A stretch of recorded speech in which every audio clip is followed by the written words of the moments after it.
You have a specific question?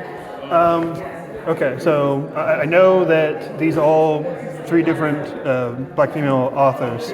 Are there particular works from these authors that influenced you or made you want to make these pieces?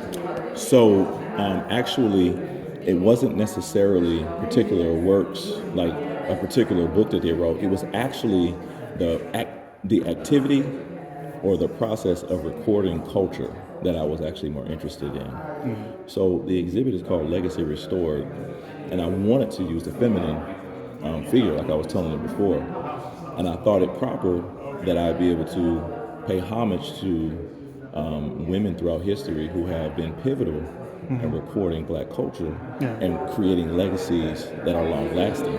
So that's why I chose some of these women. Gwendolyn Brooks is somebody who I think had a long lasting effect on writing, and she was very authentic in her writing and her participation in the writing community and the people that she dealt with.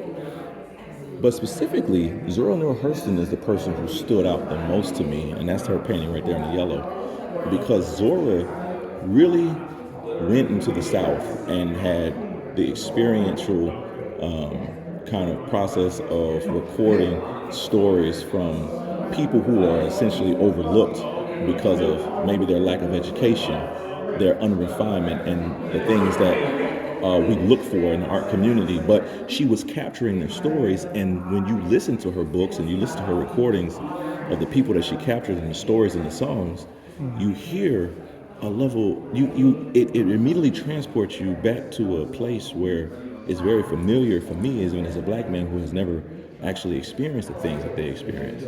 I felt immediately transported.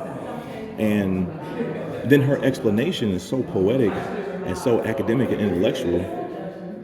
She really makes you understand the importance of these stories. And so for me, it was like she was doing great work on trying to capture legacy and share it, with the future generations. Does that kind of answer your question? Yeah. Well, I mean, with Zora specifically, if she's going to areas where they're looked upon not fondly by the elites that were kind of running art world, like that wouldn't come around until like maybe the mid-century. Like that became a thing to try to break out of that. Yeah, Because like it was so deep into the old canon of like how to do things, exactly. the old masters. Matter of fact, there's something that I don't think a lot of, especially even us as like black people, even understand.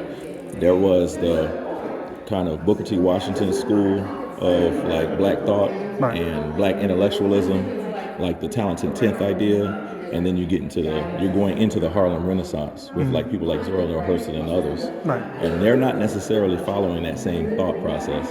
They still want excellence, but they're doing it in a different way. They're essentially trying to they're the precursor to the Black is Beautiful movement, if you really think about it, right? Now that is important because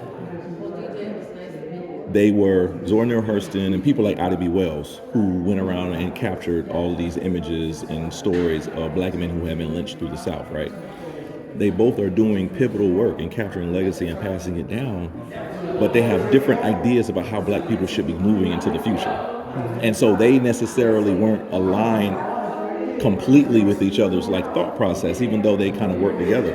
And what I love about Zora Neale Hurston is that there are plenty of papers that she's written where she kind of is in direct opposition of people like Elaine Locke and others who were a part of Martin Luther King's camp and things like that, who were talking about black excellence, Langston Hughes, all of these people from the group of the Harlem Renaissance. And has open letters where she's written about her displeasure about the things that they might have said about the work that she does. So we have within the black community kind of a controversial kind of like philosophy and history of like really trying to figure out the path forward and what philosophy and what language should we use to go forward.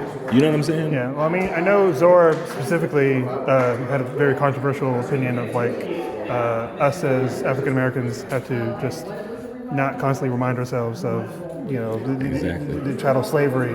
We have to grow beyond that, and a lot of people, her peers, didn't want to hear any of that. Right, yeah. Yeah, and so that's why she's very outspoken. Yeah. She's very outspoken, you know what I mean? And so her picture I feel like if we go to it, her picture resonates so much with me, man, because in her face, she just looks unbothered. I feel like Zora Neale Hurston is the epitome of unbothered. You know what I'm saying? So that's why like this picture resonates with me so much. And even if you look at how I painted this, I always start off with this rough texture, you know what I'm saying, just kind of like wild colors. And then I go in with kind of a fine brush and an airbrush actually to create more detail, to create transitions, to create my contrast from light to dark, Yeah. you know what I'm saying, to create the dimensionality. But this picture, as it started to develop, I started to see this face of a woman who was just like, like I'm here, I'm beautiful, but I'm really unbothered by the BS. Like I'm not really dealing with it, and that's why this is actually my favorite picture in the exhibit. You know what I mean? Now, is the BS we're referring to mostly related to trauma and being underestimated? Well, actually, it probably doesn't even relate to any of that. So if you notice this, the cracks in her face and the gold filling is this technique called kintsugi. It's a Yeah. Japanese technique of pairing pottery. The BS can be anything. As a matter of fact, her feelings of unbotheredness is what I would consider the divine feminine ability to heal. You know what I'm saying? Like sometimes healing is in that. Sorry. No, you're fine. Okay. Sometimes healing is in actuality just ignoring and distancing yourself from the things that are actually destroying you, or it's distancing yourself from the things that are not actually fulfilling you and moving you forward and progressing you. So it's really symbolic for a lot of things. It's not necessarily just one thing specifically from the work that she did. Because remember, she's just a model. This picture isn't really about Zora Neale Hurston, because let's be honest, most people probably don't even realize this is Zora. They just look at it as a woman. And when I tell them it's Zora, then there's history attached to it. But otherwise, it's like, I feel like she embodied the idea of healing, you know what I mean, in the modern day, where healing is about you just, ignoring your haters and moving forward. You know what I'm saying? Yeah. You And then mind? you talk about this one. Yes, of course. Yeah. Well, I mean, I was mostly focused on the last one, but you can mention what you want about this too. Oh, you're talking about that one? Yes, the one at the end. We could go to that one, yeah. So, from what I've heard, this is of your father if he was still with us today, right? Yeah.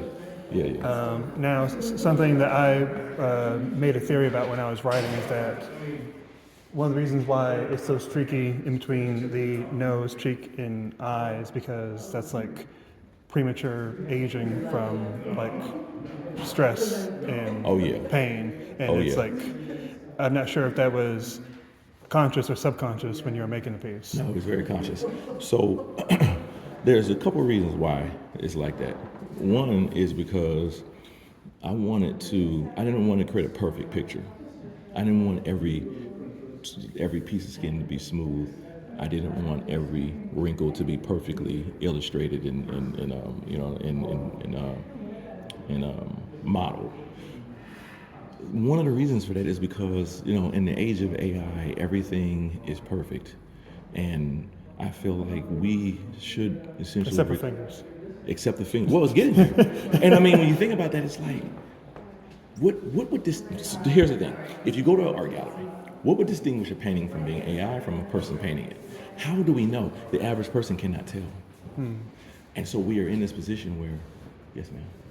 Could you wrap it up?